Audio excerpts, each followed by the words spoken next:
Welcome, Jessica, to the Wholesome Crypto Podcast. Thank you so much for joining me here today. Hi, thank you so much for having me. Of course. You're working a lot in the NFT space and developing your own platform, MintStars, which is a platform for models and creators. And thank you for being a builder. And before we get into how you're working on MintStars, I want to know more of how you got into crypto in the first place. Like, where were you before even hearing about Bitcoin or Ethereum? Oh my gosh. So I was not planning to get into crypto at all. I mean, obviously I had heard of Bitcoin, and then a few years ago, a friend of mine was telling me about Ethereum and how he had made, 3 times his money on it. Classic. And that was very obviously piqued my interest. So I started looking into a little bit, but when I really got interested in blockchain was when I was doing my master's at Cambridge in development studies. They brought in a speaker to talk to us about the potential of blockchain to help with international development, and kind of taught us how blockchains worked and how they could help with transparency, for example, with donor funding, like development funding, making sure that it is the right person, helping to combat corruption. And that was something that I found fascinating, right? Because so much more than just Bitcoin, which is like a, monetary exchange. Like payments, digital payments.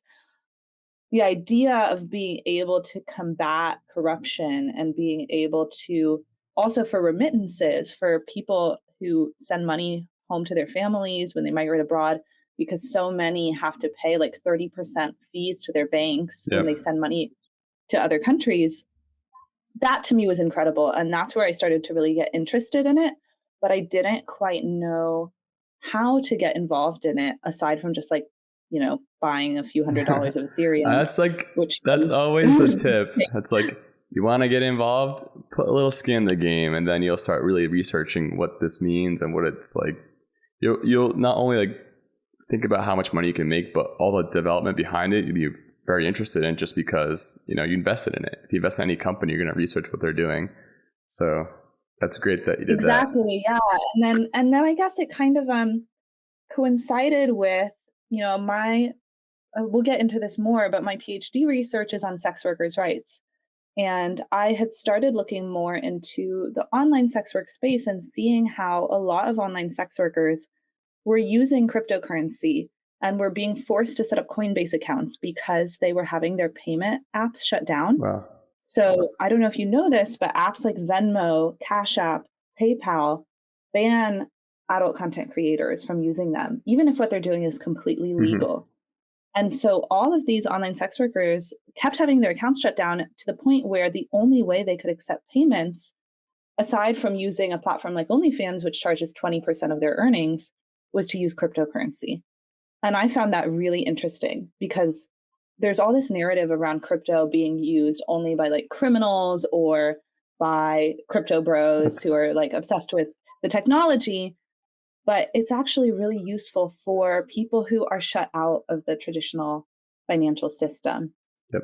And so I got interested in it in that way, and then kind of fell into this project more recently. Yeah. So it sounds like as soon as like you started hearing about Ethereum or cryptocurrency in general and what it offers in a global sense and ownership sense of your own money, things started clicking almost immediately. Like were you starting to connect some dots in your head like, oh, this is something that can change people's lives? It was, I would say, a gradual process where I was looking at this space and I had thought about it in the context of international development. And then I was writing an article for a book on online sex work and talking about alternative payment methods. And around that time, I had left my job at a women's rights law firm and come back home where I was applying to jobs and I was unemployed. So I had all this time on my hands. Yep. And a friend of mine, I mean, we'll get into the founder origin story a little bit later, but a friend of mine and I started talking about these problems, and this was when NFTs were blowing up. And I started reading about them and seeing how they could be used to combat a lot of the problems I was seeing, to help women have greater ownership over their images, and how crypto could be used to combat some of the financial discrimination that I was seeing. Wow. And that's amazing. And like I guess for the people that you're seeing having this issue, is it US based or like, or do you have any other countries in mind that are having such issues? Everywhere it affects people because, and I would say the payment apps are predominantly hosted in the US. Mm-hmm. So a lot of people outside the US can't even use those apps, right? Venmo is only in the US. Cash App, there's a limited number of countries. PayPal is more global, but PayPal is one of the worst offenders. But crypto is actually really relevant to that too, because a lot of people in developing countries are also shut out of these peer-to-peer transaction systems, right? So they can't just Venmo someone from another country. They're not allowed to use those platforms. And so with crypto, they're suddenly able to send money to anyone in the world without a huge fee being taken out. And it helps to address problems like inflation, right? Like in Argentina, which is somewhere that I've traveled and studied, they have, we talk about 9% inflation here and think that's crazy. The inflation there is horrible. And so people who have their savings are losing them. So if they can, store their money in USDC, well, that's huge. Yep. And I feel like that's something that I have a hard time explaining to Americans who haven't traveled, is money isn't as safe and like easy to transfer in other countries. Like having Venmo is a straight up luxury. It's a luxury to have in our country. And cryptocurrency, like when I tell people, oh, you can transfer money between people like easily, like you can do that now with any other platform. You have Facebook Messenger that can even send money if you want to. And it's just like, no, but it's like for the global economy, for the global good. Like there's so many other people around the world. When you try to teach them about crypto, and it makes a lot more sense. Yeah, actually, I have a story about this. During the pandemic, I was trying to send money to some people back in Ecuador, which is where I had done some of my research for my honors thesis on sex workers' rights. And I had also been interning with a transgender rights organization there. And when COVID happened, I went, oh my God, this group of people who I met, who helped me so much, who took me to their places of work, who I did interviews with, who are the reason why I am where I am today with my academic career, they are going to be devastated by this because they can't see clients, they can't work. And so I got back in touch with one of the leaders of the organizations there and said, how can I send you some money to help? And when I sent a bank transfer to her, the bank took a 30% cut. And there was no way. Ridiculous. I tried to find TransferWise. I tried so many ways to figure out how to send money to Ecuador without paying these high fees, and it was impossible. And it's just like you have to pay the fees. That's a big chunk. 30% of whatever, $100 is a lot of money, especially in a country where the dollar is worth a lot more. It's just, that's ridiculous. And then, so is that what kind of, at what point did you start pushing to get a PhD in public policy? Ooh, I mean, I think I always envisioned myself getting a PhD because, like, as a kid, I kind of saw it as like the highest thing you could get. And I was like, well, I'm a good student, so obviously I'm going to do that. But the thing that really made me want to do it was my undergraduate honors thesis. So as an undergrad, I was at Duke and studying public policy there. And my research initially, I was a research assistant for a professor doing research on human trafficking, how the US impacts global human trafficking policy. She was an amazing mentor. She's now the dean of the public policy school there. And then I did my honors thesis research on sex work in Argentina and Ecuador. And I went there and I did interviews with sex workers there. I did interviews with anti-trafficking organizations. And that was probably the most interesting and meaningful thing I've ever done in my life. And I fell in love with the research. I went and did my master's for a year, and then I worked for a couple of years for a women's rights law firm. And working for that law firm was really fascinating. I learned a lot. I liked that we were doing stuff that helped people. But I found myself fantasizing during the day about like sitting in a cafe and reading feminist theory and like taking days off work so I could work on revising my master's thesis. And I was like, okay, I think I have to go back to school. That's a strong daydream to go back to school. I'm the complete opposite. I'm like, oh man, school is like the worst thing. I just can't do it anymore because I did my engineering, got my MBA, but I'm like, I'm done. But kudos to you. That's amazing. People like you are the reason why we have such amazing studies and such amazing cases that are thoroughly researched and sought out. And it's what helps develop productivity in our country. So thank you. Well, now that I'm back in it, I'm missing having a 9-to-5 job and having weekends. But it'll be worth it.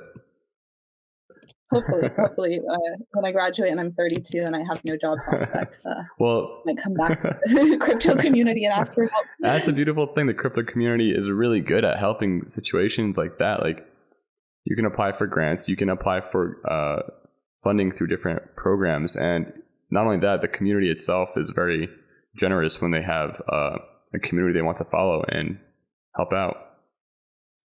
And like that's what kind of want to get into next, which is how MintStars started, and also kind of what about that sector of like helping out sex workers and reviewing this public policies around that. What kind of motivated you to follow that industry? Ooh, okay, so that's two different questions leading up to that. Let me answer the first one first. So MintStars, as I mentioned, the idea came about after I had left my job at the law firm. I was back home applying to jobs, and a friend of mine came to me for help because a friend of his, who was an OnlyFans creator, had a video of hers stolen off of her page and pirated onto another site without her consent. Wow. And when I was at this law firm, one of their specialties was working with victims of revenge porn, or image-based sexual abuse. Revenge porn is kind of the colloquial term for it. And so he asked me for advice about what she should do. And we started talking about the need for a platform that would better protect these creators' interests. And initially we were looking at, well, could we start a payment app that wouldn't discriminate, using crypto in some way? But we discovered through that, well, you still have to deal with the banks, and the banks discriminate. And then, I was also looking at the online creator economy space and realizing this wasn't just a problem that affects sex workers, but the online content creation economy is broken. Creators are working, ridiculous hours, not getting paid sufficiently, the majority of them. There's immense inequality in the content creation space. The top 1% of creators earn like at least 30% of the earnings or more. Wow, I didn't know that. It's news to me. And people have to work so hard to market themselves. They spend most of their time marketing themselves rather than, focusing on creating content. And so around that time is when NFTs were starting to blow up. And I read this story of the supermodel Emily Ratajkowski's NFT sale. Now, she is a supermodel who had a photo of hers stolen off of her Instagram by a male artist who blew it up and sold it as a painting without her consent. Wow. And yeah, it was horrible. And there was nothing she could really do about it. And so she ended up buying that painting back from him. And then she took a photo of herself standing in front of the painting and sold it as an NFT for $175,000 and titled it "Buying Myself Back." Wow. And I was like, oh my God, that's so cool. What an amazing statement of the power of this technology to help women reclaim their image. And my younger sister is a professional model. And so I have seen, her also have photos stolen. I've seen how burned out she can get from having to post photos on Instagram all the time. And that's time that she's not getting paid for. And I thought, oh my God, what if we could make this technology accessible to all models and all content creators and all women? And I saw kind of three main benefits of NFTs. The first, that it allows creators to track who has legitimately purchased their content. Secondly, I saw it as creating a financial incentive against piracy. Because if the customer owns this asset that they can resell, well, why would you go spread it all over the internet and devalue that asset? Yep. If you keep it scarce, you can resell it for a higher price. And then thirdly, it creates this passive income stream for the creator because they can make money not only from the first time they post the content, but ongoing throughout the content's life cycle, and it can even increase in value over time. So it creates a much more sustainable relationship to content that can help to combat some of that burnout that I was seeing. And so I said to my friend Dan, who's now my co-founder, well, what if we took the subscription model of OnlyFans or Patreon and combined it with an NFT marketplace and made all of the content into NFTs? And so we started working on that together, and we've been working on it a bit over a year now.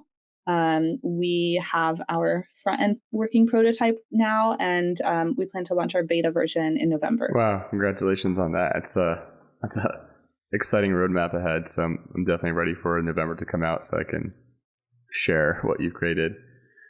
Thank you so much. And and like the 3 steps that you've said is such a core importance of why NFTs are important. People always say, oh, just right click and save that picture, but it's not the picture itself. It's the ownership of that data, the ownership of the creation, saying that I own this, I have made it, here's my signature.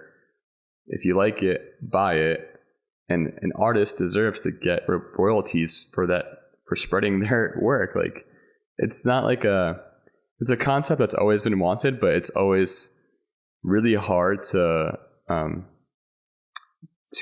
commit, because if you don't have like lawyers backing you up for royalties who are gonna find, oh, you've torrented this music or you've torrented this movie, like that happens all the time, but no one really hounds a person unless it's obvious or you have a big group of people helping you out find who has been trying to steal from you. Right. And we think it's a great use case for musicians as well. And that's a group that we'd really love to attract in the future, because everyone wants to say that they were the first person to follow a musician or a band. But right now, there's not really a way of proving that. And with MintStars, the way it's going to work is that the earlier you subscribe to a creator, the more rare content you'll have access to. Because you only receive, when you subscribe, you only receive the NFTs of the content posted during the time you're subscribed. You won't get access to all the old content the way you do on OnlyFans or Patreon. Gotcha. So that means if you're one of the first 10 people to subscribe to a creator, well, you own a 1 of 10 NFT. And so now if that band blows up in the future and becomes the next Rolling Stones, well, you have a really rare piece of content that you can resell to a fan for a lot more. Yeah. And you can prove that you are one of the original fans, right? So it rewards people for loyalty too. It's a benefit as well to the fans. And I wonder if any fan wants to sell that. Oh, look at me. I'm the first person to follow the Rolling Stones. Here's my NFT. Well, not Rolling Stones, but in that example. Hey, hopefully the Rolling Stones. I get reborn. Trying to sell that, I guess, trophy, almost the NFT. That would be an interesting concept. I think that's really cool because it appeals both. What we're trying to do is we want to focus less on NFTs as collectibles and speculative investments the way most NFT projects are now. Focus more on the content as consumable, right? That's why most people buy content, because they want to enjoy the content, not because they're trying to invest in it. But it also rewards the collector and the investor, because it's both about enjoying that content and supporting a creator you love. And there's the added benefit that it could go up in value. Exactly. And then you were saying building out MintStars and like kind of thinking of the logistics of it, because it is a really difficult industry just to build a company around. And what are some hurdles that you've been facing and surpassing? Ooh, good question. I would say one of the biggest hurdles, which we knew we were going to have from the start, was finding a payment processor and a bank that would work with us, because most payment processors and banks discriminate against sex-positive companies. And that could be an adult company, or it can be sex education, could be a sex toy company. And it doesn't matter to them that we're not 100% adult, right? We're for all kinds of content creators. But the fact that we're not discriminating against sex workers means that, they view us as a liability. So I had a lot of conversations with payment processors we've finally come to a really good solution. We're going to be working with crypto on off-ramp providers, because what we really wanted to prioritize, right? We didn't want to have the payments be entirely in some random token that no one's ever heard Mm-hmm. of, that could go up and down in value, or that, spikes like this and then goes to zero. Because the people who are doing this, like, this is their livelihood. We can't mess with that, Yep. right? We don't want a single mom who's having to take care of her kids to have to worry that all of her tokens on MintStars are going to go to zero. But when you use fiat, you deal with those, legacy payment processor problems and these bottlenecks. And so the solution we've come up with is to use a fiat to crypto on off ramp, where you can use your credit card or your bank card to buy USDC through the on ramp and top up your wallet on MintStars. And then from there, we're going to have one of the world's first crypto subscription solutions. So right now, there's not a lot of subscription platforms in crypto, because a lot of people haven't figured out how do you do that recurring payment from a crypto Yep. wallet. And we have a solution that our tech team is building for us that will enable That's that. exciting. And so, so as a customer, you don't have to worry about or think about the fact that your payments are in crypto. You can really feel like, okay, I've topped up my MintStars wallet with my credit card, and now every month there's going to be a $10 payment taken out. That payment goes to the creator's wallet. And this is another big difference from traditional platforms. On traditional content subscription platforms, oftentimes creators are only able to cash out their money like once every 2 weeks, or once they meet a certain minimum I threshold. saw that on Patreon. And that's a big pain, right, for people who really need this money because they're dependent on it. On MintStars, the creators will own their wallet. They're going to be non-custodial wallets that are in platform. So you don't have to set up a MetaMask. You just use an email and password to set up your wallet, but then that money is yours. We can't touch it. You can cash it out anytime you want. What a funny thing that we're discovering now is owning your own money is such a miraculous thought, almost unheard of. It's oh wow, it's such a common thing that we should have been in existence for a long time. That's why people love cash so much, because it's the only way to say, this is my money, I own it, there's no one that can take it from me. In the banks, you can't do that because they can take it from you if they really need to. And crypto has re-enabled us to digitally own our own money. And I'm glad that you're offering that to people and giving them a new way to receive income and hold it and use it as they need whenever they need it, because they earned it. Mm-hmm. Yeah. And I mean, sadly, there's a lot of fear, justifiable fear around crypto because of all the scams that exist. Mm-hmm. And because so many exchanges have gone bust and lost people's money. And so I think we really have to prove ourselves and earn people's trust and show them this money really is yours. Yep. And you really can cash it out to your bank, and you really won't be shut down. Yeah. Because the bank has no way of knowing where those funds came from, right? All the bank sees is its crypto purchase. Yeah. And I guess it's another question is, how has educating sex workers who might have never seen cryptocurrencies, ever heard of it, how's that education process going for you? Well, I would say sex workers as a group are actually probably more informed about crypto than most groups of creators because of that necessity, right? A lot of them have had to learn how to use it in order to just earn a living.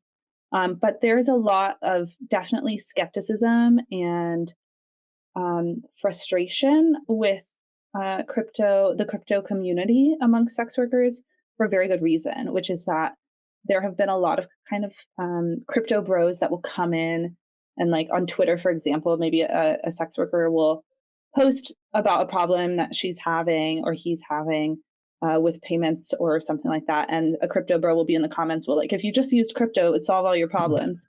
And they're like, well, no, it actually wouldn't solve all my problems, because there's still the problems with the banks, and there's still the problems that my client, Bob the Builder, is not going to pay me in Bitcoin. Yeah. And there's still problems with stigma, and it's a public policy problem. So we really want to not try and claim that crypto is going to solve all your problems.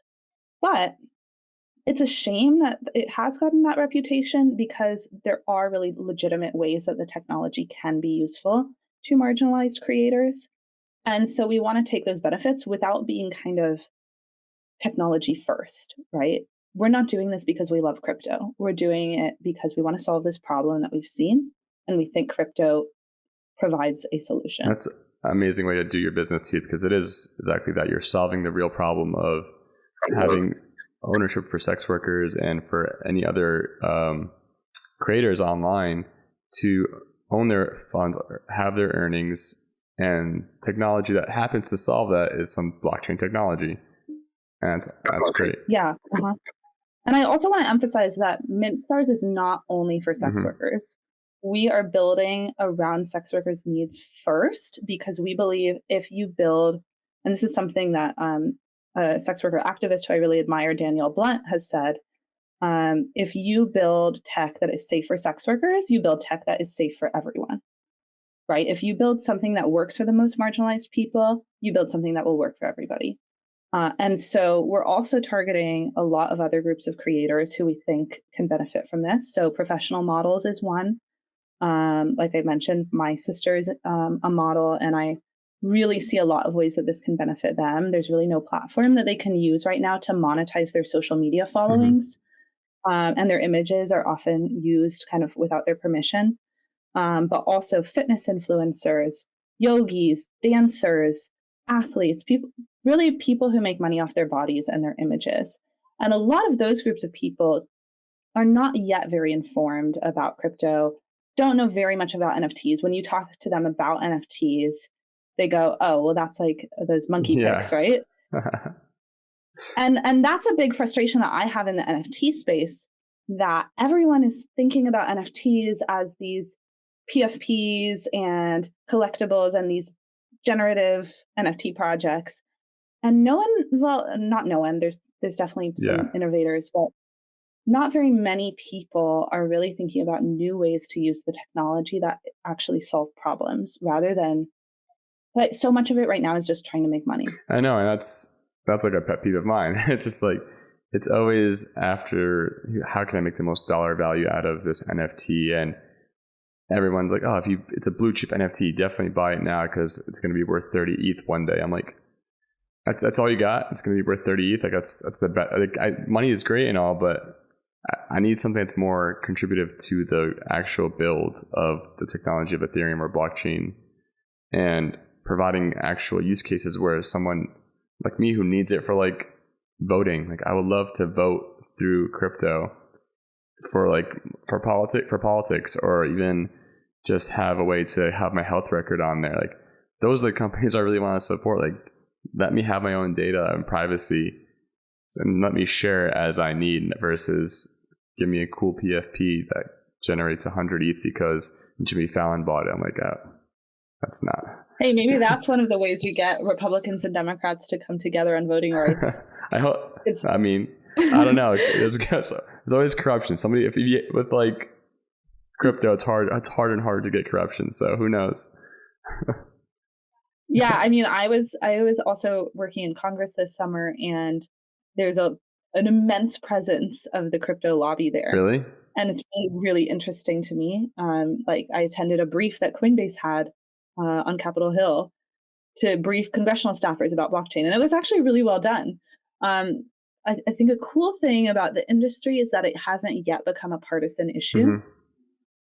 And so there's a lot of excitement around the potential for innovation, but at the same time, calls to really better regulate the space because of the amount of scams out there and the amount of people being taken advantage of. Yeah, and that's like one thing I love about large exchanges like Coinbase and Gemini. Like, I am a very much, not your keys, not your wallet type person. Like, buy it from Coinbase, move it out to your hardware wallet immediately. But companies like Coinbase are able to, stand up to Congress and have the power to say, bring this into our system, bring this into our economy. It's healthy for us. They're the ones, like, especially, and the people, of course, but they're a good voice to have fighting for crypto. And yeah, so that's a great thing that you saw that, and that's actually being worked on. I think the thing I would say about more centralized platforms like Coinbase, because they get a lot of flack, Yeah. and sometimes often for good reason, but they have been adopted by far more people than any other crypto platform. And there's a reason for that, right? So I love the ideals of decentralization and ownership and DAOs. I mean, Yep. I think I'm a socialist, and I think DAOs could be like a step towards, worker owned collectives, but we're not there yet. Yeah. We have to go gradually. We have to introduce people to the technology in a way that's familiar to them. And if they go onto your website and the first thing they see is like, we are a deflationary DAO, and this is our tokenomic model, and we use a decentralized protocol that pays our users out in this token that you've never heard of and burns, our burn rate is 5%. Well, they're going to be like, I don't know what the heck you're talking about, and this sounds unsafe, and I don't understand it. I really understand it sometimes too, so it makes sense why people don't get it. Oh man! So as you're building this out, and I guess back to the other question was like, what about this industry really made you go into? Like, was it something you always thought of, like going through school? This is the type of industry I want to solve, or was there some experience? You mean solving for sex workers? Yes. The way that I got into this as an issue, and it's an issue I've been working on for probably 8 years or something. Initially, going into college, I was really interested in the problem of sex trafficking. It was a problem I felt really passionate about solving. And I had this kind of naive view that, okay, well, all of the sex industry is exploitative and is violent towards women and fuels sex trafficking.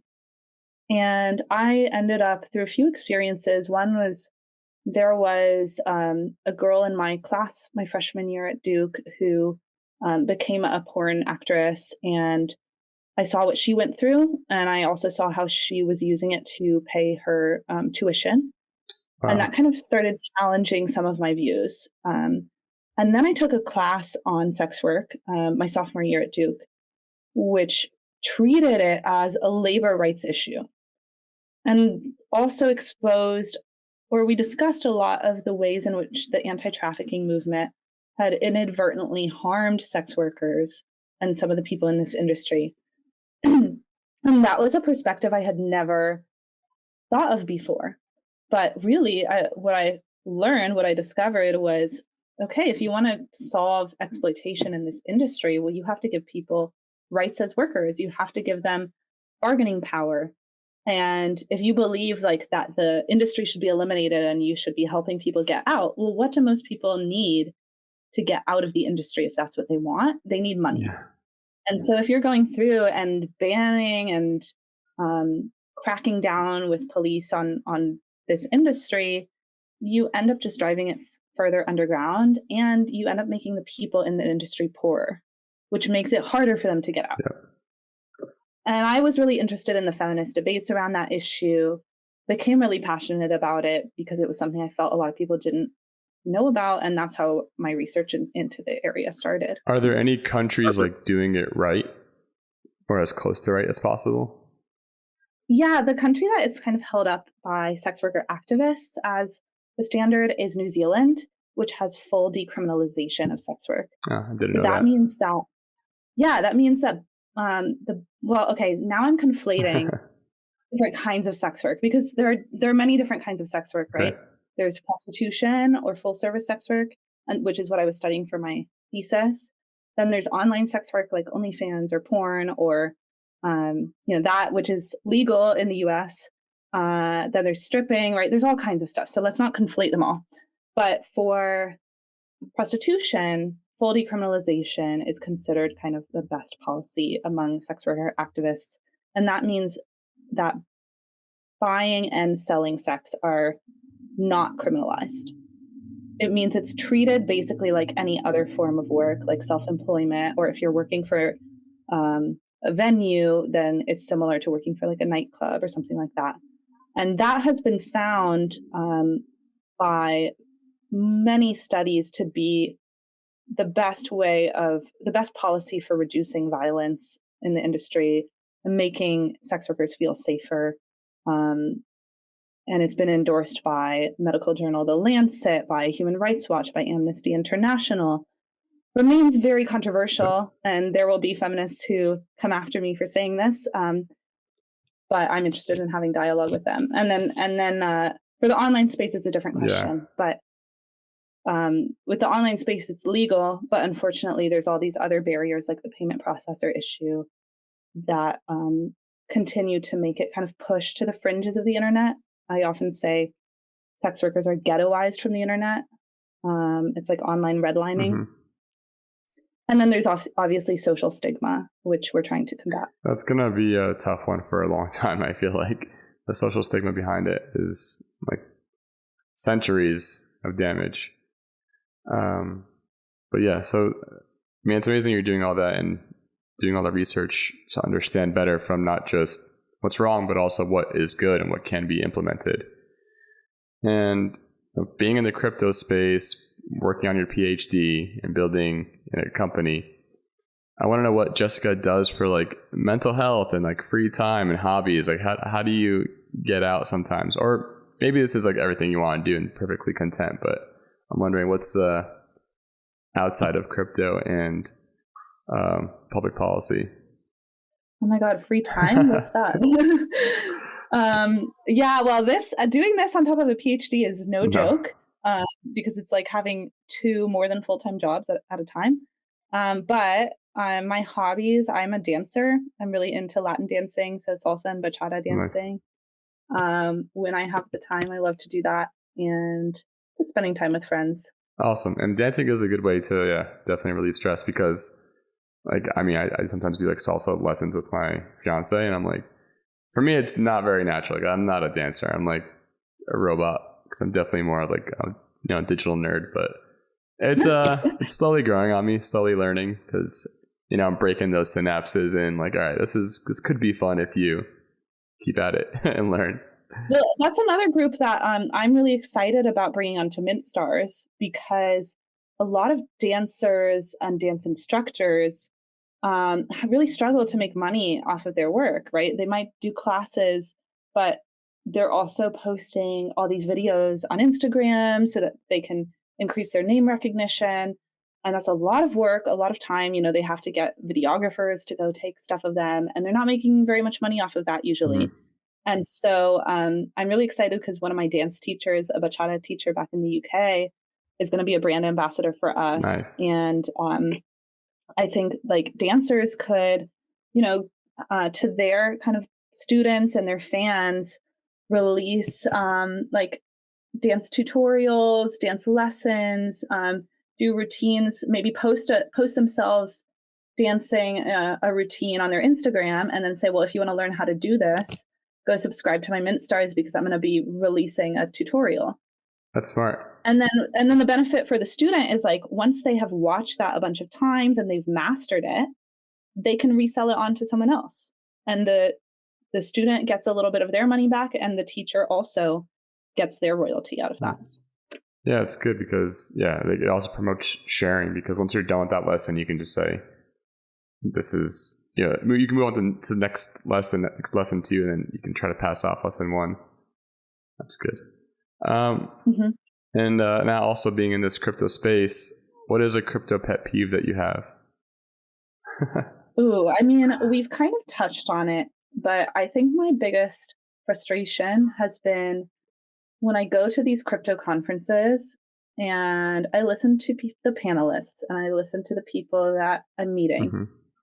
And it's all about making money.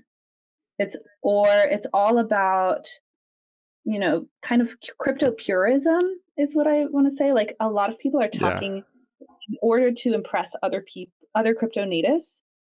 And it's not about what are problems that we can solve with this technology? How can we make people's lives better? How can we make this space more accessible to people who can't currently access it?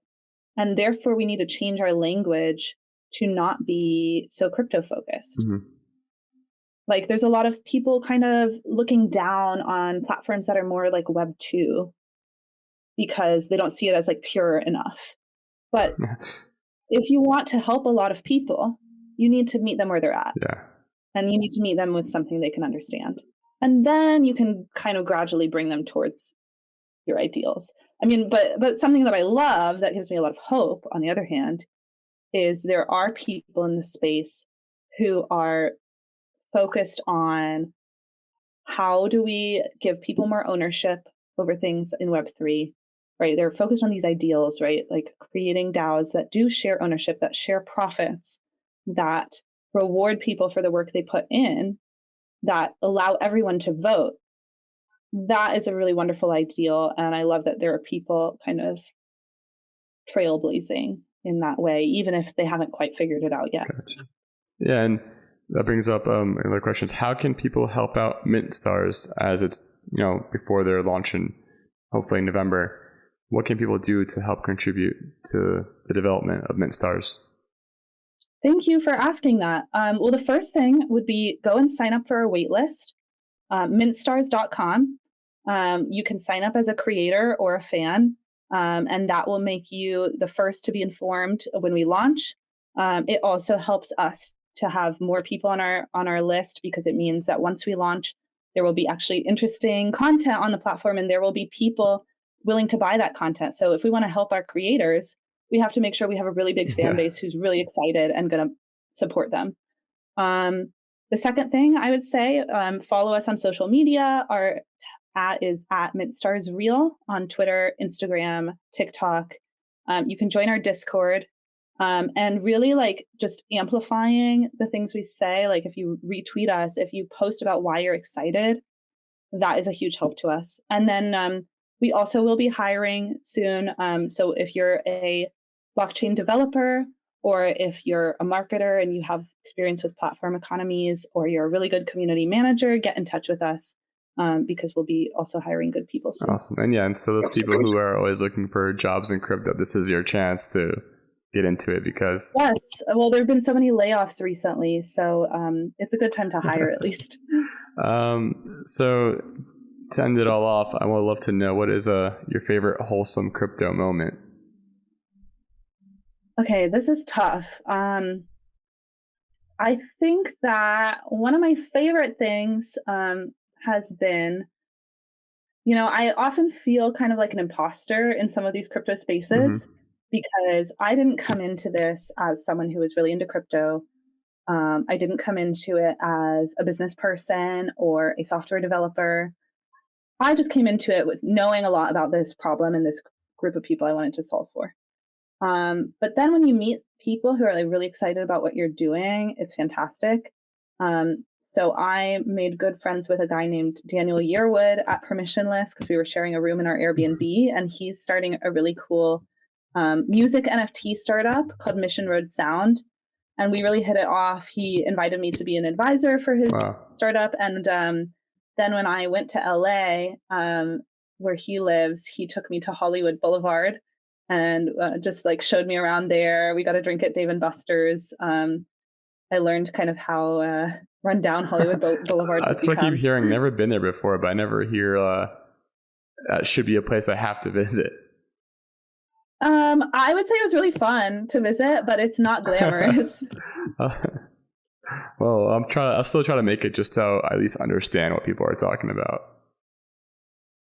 Yeah, I would recommend that. And his project is really cool too, so I would recommend checking that out. He's focused on kind of building out music catalogs to provide to music NFT platforms, and working with musicians, and then also something called MuFi, like kind of a lending DeFi protocol. Nice. Well, that's like, I'm really happy to get to meet people in the space, because the space is pretty small in the crypto community. Like you get to know one person, then they start knowing someone else, and then that tree of knowledge and tree of like just the community itself is pretty small, where you can quickly find the people who can help you out the most. So I'm really glad that you found Dan, and it's so exciting to have a partner who's also excited with you. Just a lot more energy and a lot more help doing like launching a business. It's not easy. It's a lot of time, a lot of effort. Yeah, being a founder is so hard. It's like a roller coaster, and my co-founder and I, Dan, have had to push through so many challenges. But so that just makes me so grateful for the people along the way who have been excited about what we're doing and encouraged us, because that is what keeps us going. I'm excited, Jessica. Thank you so much for Rudy, I'm so grateful that you invited me to join you. Of course. It's Jessica Van Meir, everybody. Thank you so much again for joining me. I'm super excited for MintStars. I'm appreciative for your work because it is needed, and it definitely helps open up eyes for other people who are, just never knew this was a problem. And yeah, I can't wait to keep sharing what you're working on. Thank you so much. Thank you. See you, everyone.